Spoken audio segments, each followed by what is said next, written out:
Good evening. This is Tuesday, November 20th, 350 days until the 2008 presidential election. Scott Mcclellan today not only accused the President of the United States and the Vice President and Karl Rove of being, quote, involved, unquote, in lying to the American public about who outed CIA operative Valerie Plame, but he also by implication accused the President of the United States of commuting the sentence of Scooter Libby, even though some of Libby's lies to the grand jury were lies in which Mr. Bush was, quote, involved. Our fifth story on the countdown, his publishers releasing the briefest of excerpts from Mcclellan's upcoming book, but those 121 words portray President Bush as, at best, a passively involved liar-in-chief. The timing of the release of the McClellan excerpt flapping with irony, having commuted Mr. Libby's sentence for his role in the scandal earlier this year. This morning it was time for the annual pre-Thanksgiving commuting of the turkeys at the White House. Same effect as a pardon, so that's what Countdown is going to call the photo op for the rest of the Bush administration. The president's former press secretary, in an excerpt of his upcoming book, What Happened, posted on the website of its publisher, recalls the time he spent stonewalling and lying, he says unknowingly, about the involvement of top White House officials in that leak. Quote, "The most powerful leader in the world had called upon me to speak on his behalf and help restore credibility he lost amid the failure to find weapons of mass destruction in Iraq. So I stood at the White House briefing room podium in front of the glare of the Klieg lights for the better part of 2 weeks and publicly exonerated two of the senior-most aides in the White House, Karl Rove and Scooter Libby. There was one problem. It was not true. I had unknowingly passed along false information, and 5 of the highest-ranking officials in the administration were involved in my doing so. Rove, Libby, the Vice President, the President's Chief of Staff, and the President himself. A lot to get here on this. John Dean on how smoking this gun is and what use it may be towards establishing, inevitably, what did the President know and when did he know it? Eugene Robinson on who, if anybody in politics, will pick this up and run with it. And let's start with our MSNBC correspondent, David Schuster, who has covered the CIA leak scandal for us since its beginning. David, good evening. Good evening, Keith. It's not the first time that President Bush has been implicated in this. Is this the first time and the most direct link has been offered by anybody who was a principal who would have known what was going on? Yes, it's the most direct link of President Bush to the public lies told by the White House. And you have to remember, Keith, that at the time that Scott Mcclellan was denying that Karl Rove and Scooter Libby had been involved in leaking classified information, Mcclellan had reason to be suspicious about both. He first cleared Karl Rove, and then Vice President Cheney demanded that Scott Mcclellan publicly clear Scooter Libby. And the trial evidence from Scooter Libby's trial produced evidence that, in fact, Vice President Cheney wrote out talking points for Scott Mcclellan to clear Scooter Libby. The key question in all of this is, what kind of conversation did Mcclellan have with President Bush? Did Mcclellan say, you know, I'm a little worried about this, and the President said, hey, the Vice President wants you to do this, go ahead and do it, or the Chief of Staff wants you to do it, or Karl Rove wants you to do it?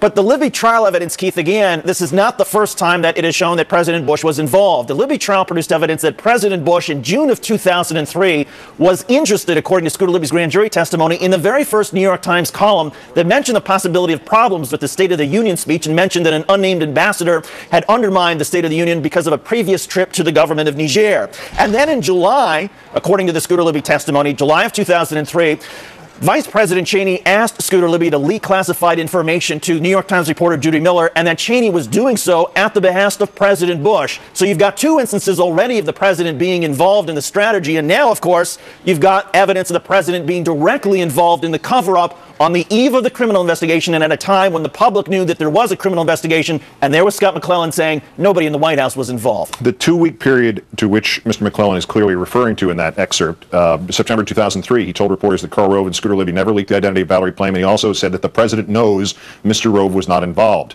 Does the timing of that excerpt and the nature of what he's written here raise the possibility that the president had known about Rove and Libby's involvement when he said, and it was September 30th of that year, 2003, the quote exactly was this: "I don't know of anybody in my administration who leaked classified information. If somebody did leak classified information, I'd like to know it and we'll take the appropriate action."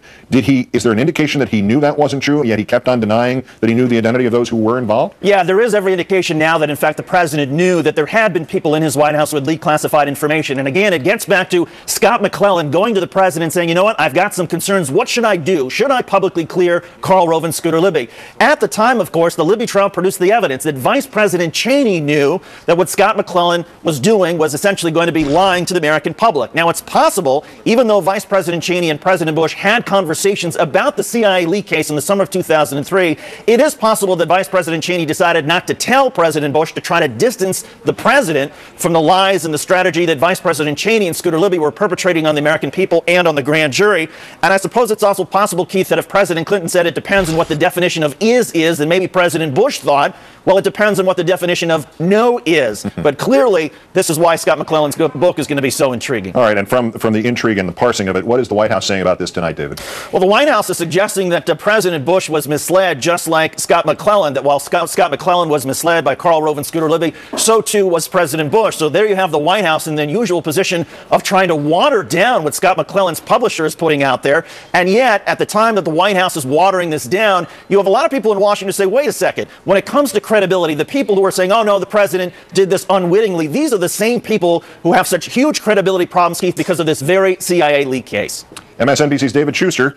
And here we go again, the same old story coming back to get us. As always, great thanks, David. Thanks, Keith. For more on the legal ramifications that might be gleaned from these 121 words, we turn now to Nixon White House counsel John Dean, author of Broken Government, How Republican Rule Destroyed the Legislative, Executive, and Judicial Branches. As always, John, great thanks for your time tonight. Good evening, Keith. Is what Mr. McClellan describes, hints at in this excerpt, could this be the framework of criminal conspiracy in the White House? Is there the possibility here that President Bush took part in a cover-up?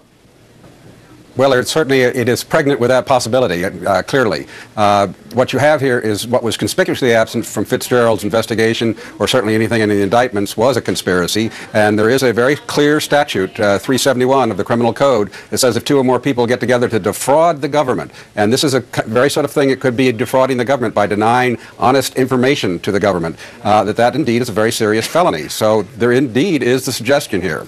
Can Fitzgerald reopen, or can somebody else reopen on his behalf, or is there a way for the White House to quash that? Well, I understand his investigation is ongoing, that he has never formally closed it, that he hasn't said that it's over, and he would probably have to impanel a new grand jury, but it certainly doesn't mean if he thinks he's been deceived, and if he thinks there's been an offense and a conspiracy that has been, he's been somehow eluded from learning the true facts, I think he'd go for it. Have you had any success in finding precision in this excerpt? Scott McClellan has previously said he and Bush were misled in the same way. We just heard what David Schuster was reporting about the White House reaction tonight. Dana Perino said this. The publisher has said this.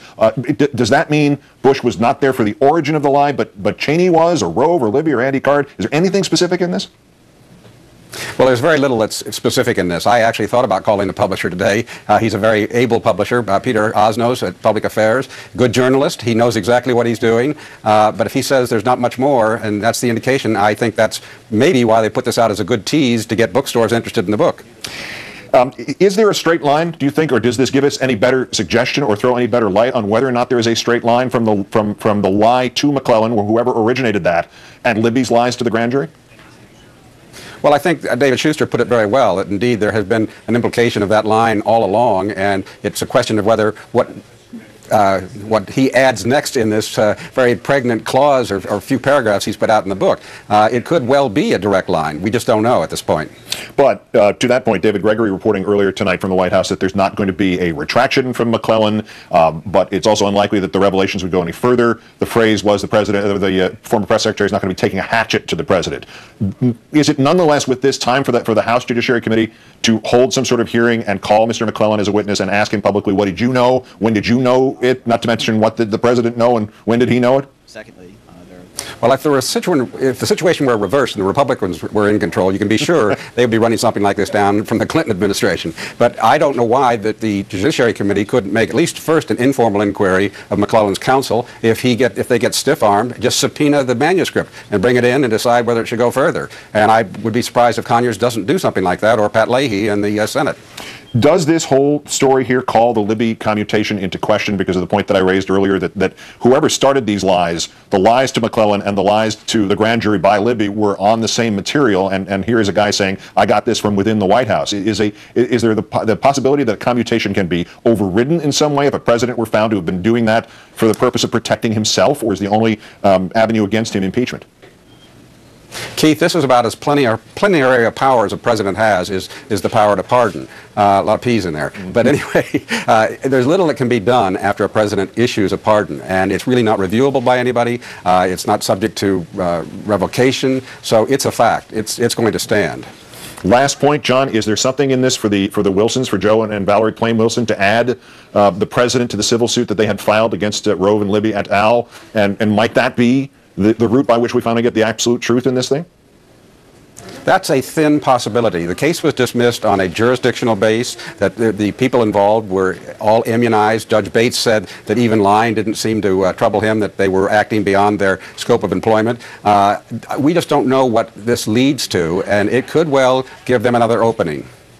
John Dean, White House legal counsel under Richard Nixon, author of Broken Government. Great, thanks for your insight on this one, John. Thank you, Keith.